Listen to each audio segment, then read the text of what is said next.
Hi കൂട്ടുകാർ, അസ്സലാമു അലൈക്കും വറഹ്മത്തുള്ളാഹി തആല വബറകാതുഹു.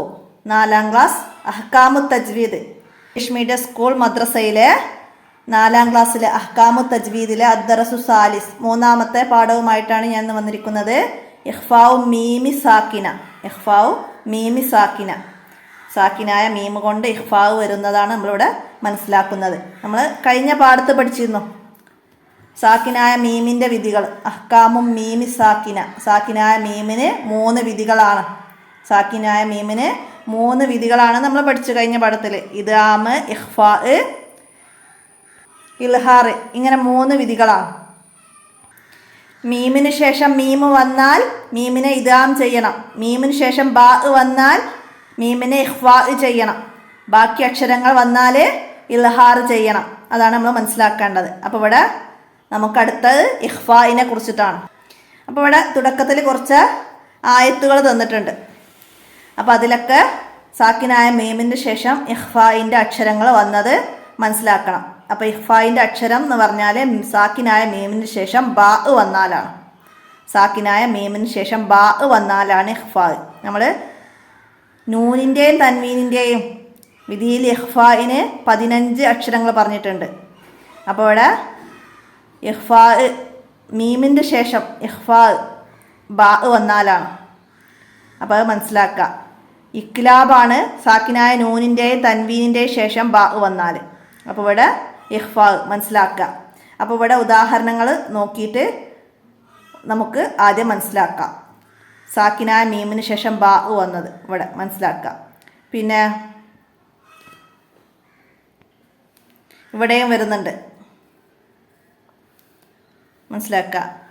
അടുത്ത ആയത്തിൽ ഇവിടെ വരുന്നുണ്ട്. അപ്പോൾ ഇവിടെ ബ ആണ്. അപ്പോൾ ഇവിടെ ഫ, സാക്കിനായ മീമ് സുക്കൂനുള്ള മീമ് തന്നെയാണ്. അപ്പോൾ മനസ്സിലാക്കണം, ഇങ്ങനെയും വരാം, സുക്കൂനുള്ള മീമും വരാം. അപ്പോൾ അതാണ് സാക്കിനായ മീമ്. അപ്പോൾ ഇവിടെ ബ. പിന്നെ ഇവിടെ ഐനാണ്. അപ്പോൾ അവിടെയൊക്കെ ഇൽഹാറാണ്. അപ്പോൾ നമുക്ക് ഇൽഹാറിൻ്റെ പാഠത്തിൽ പറയാം. ഇവിടെ ഉദാഹരണം തന്നതിൽ നോക്കുക. മീമിന് ശേഷം ബ വന്നു. ഇതിൽ മീമിന് ശേഷം ബാ വന്നു. ഇവിടെയും മീമിന് ശേഷം ബാ വന്നു. അപ്പോൾ ഇതൊക്കെ ഇഖ്ഫാ ചെയ്യുന്ന രീതിയിൽ നന്നായി ഓതി മനസ്സിലാക്കി പഠിക്കുക. ഇവിടെ വരിക. ഇഖ്ഫാ എന്ന് പറഞ്ഞാൽ മറച്ചു മണിക്കലാണ്. ഇവിടെ മീമിന് ശേഷം ബാ വന്നത്. അപ്പോൾ ഇതൊക്കെ മനസ്സിലാക്കുക.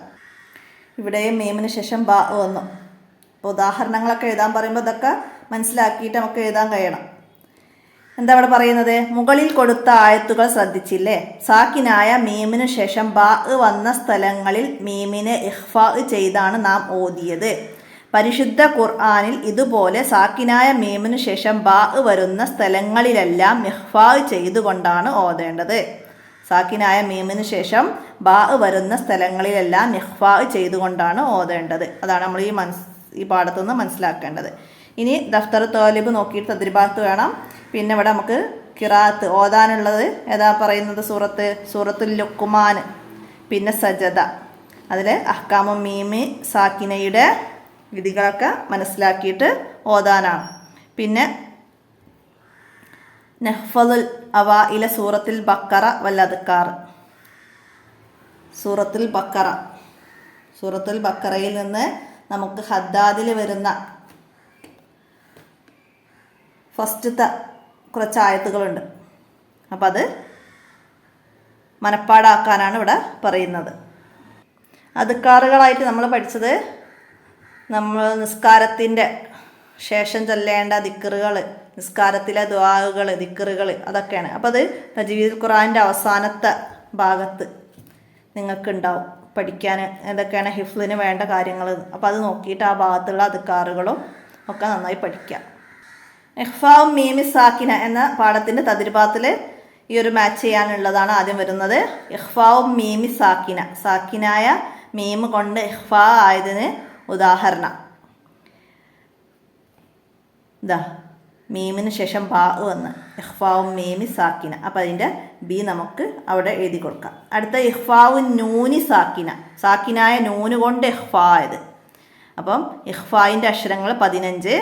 അപ്പോൾ ഇവിടെ നൂനിന് ശേഷം അംസ വന്നാൽ ഇൽഹാർ, ഇത് നമ്മൾ എഴുതി.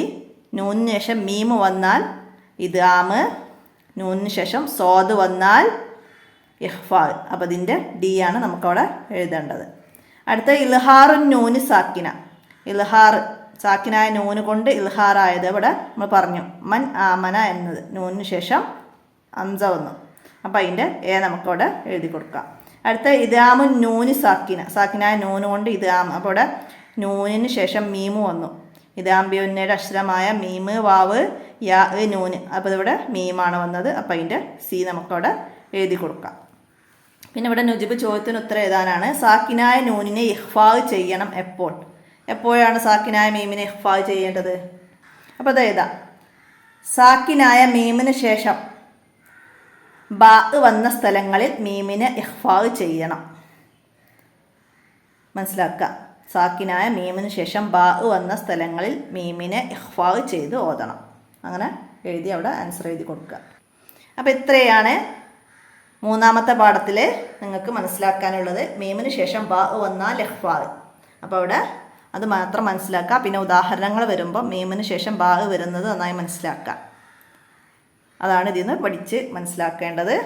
എല്ലാവരും ഉപകാരപ്പെടുത്തുക. നിങ്ങളുടെ കൂട്ടുകാർക്കൊക്കെ വീഡിയോ ഷെയർ ചെയ്ത് കൊടുക്കുക. അസ്സലാമു അലൈക്കും വറഹ്മത്തുള്ളാഹി വബറകാതുഹു.